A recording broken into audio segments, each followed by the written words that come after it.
And hello, everyone. This is Woody Collins with Congo Helping Hands, and we are here to talk about the Congo. And we are going full circle. At least I have went full circle today. I started out this morning. I read an article about how Congo has so much arable land, that is land that could be uh, developed into agriculture, and they could actually feed uh, everybody in the Congo, and also they could feed a lot of Africa. However, they are not using that arable land, and it's causing a problem. And the people starving. Mostly children, because they're adults. They have a tendency to eat first, and then whatever's left, they will pass that on to their children. So after reading that article, I didn't think much of it. I posted it on Facebook. So at the end of this broadcast, I will post it on all the so that you can actually read it. But I didn't think much of it. I've seen it before and talked about it before. That Congo is really wasting a lot of arable land that could be feeding people. And then the second thing that I didn't think much of it again was I was invited to go out to a nutrition clinic, and it was at one of the health centers where the uh, the nuns, the health center personnel were providing food for young children who were, malnourished and so forth.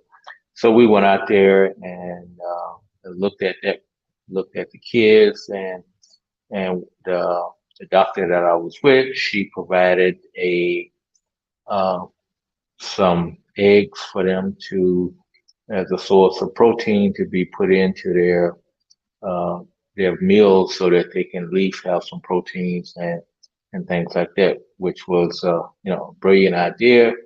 And Dr. Mehta, she's been doing that for a while, and I thought, oh, that's great. Still in connect my earlier article with the work that she's doing. Finally, I got home and not home, but I was uh, sitting around late afternoon, and it really got dark and gloomy, and it started raining again. And immediately I said, "Man, it is really raining a lot here." I didn't think that we were still in rainy season, but found out later, yeah, we're still in the rainy season. So everything is green, everything is growing. However, no food is growing. So I thought all that water is going to waste that could be people could have crops, and like in some parts of Africa last year, they had severe droughts in Kenya and different places, and they wanted to grow, but they couldn't grow because they didn't have sufficient rain. But the Congo has been blessed with a lot of rain that they can have uh, two growing seasons, because the rainy season actually lasts that long that they can have two growing seasons. So finally, all that, as I was sitting home this evening, I was thinking about, hmm, that's three things that pointing to agriculture, food, and the food crisis. Because one of the things with the food crisis going on now, it's not a declared crisis, but people really having a difficult time buying food.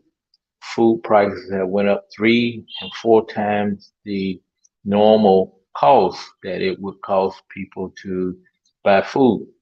And so we know that, and you would know that if you had to spend 4 times as much for food, a lot of things are going to be cut back, and you're not going to have food. And food is, especially that staples like cassava, corn that they put in everything, that it is sky high. It's just it's unaffordable to most of the people. They're eating so less of it, and that's why the kids are being malnourished. So you put all that together. Here's a country with arable land. They should be growing stuff. Children are being, subjected to malnutrition and stunning and everything. And the prices are going up. Plus, it's raining, and you're getting a lot of water that you could be watering your crops and all that kind of stuff. Why is Congo in this situation?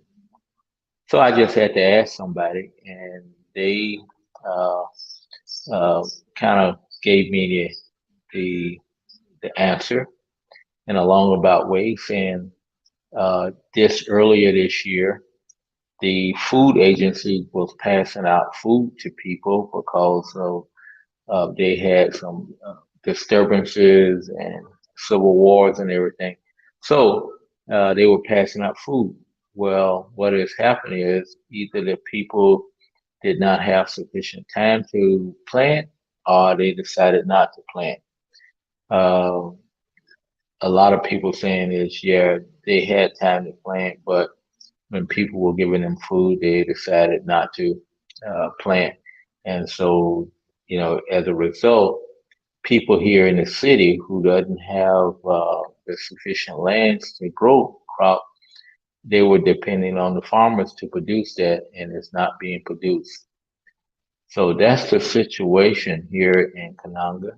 Uh, there is in other parts of the country, they have sufficient food, but just here, and because of the lack of transportation, you can't easily move food from one area to another.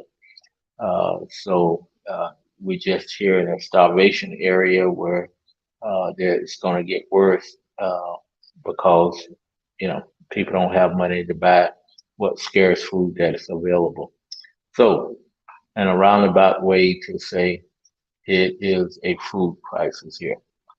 Thank you all for coming on again today. And if you have any questions, please drop them to me. And also look for that article about the arable land that's in the Congo that they're not using, that they can not only have enough food for themselves, but they can have enough food throughout Africa. So thank you all again. This has been Woody Collins with Congo Helping Hands, and we will keep up the effort and make the effort and be here tomorrow at the same time again. So thank you all. We'll talk with you later.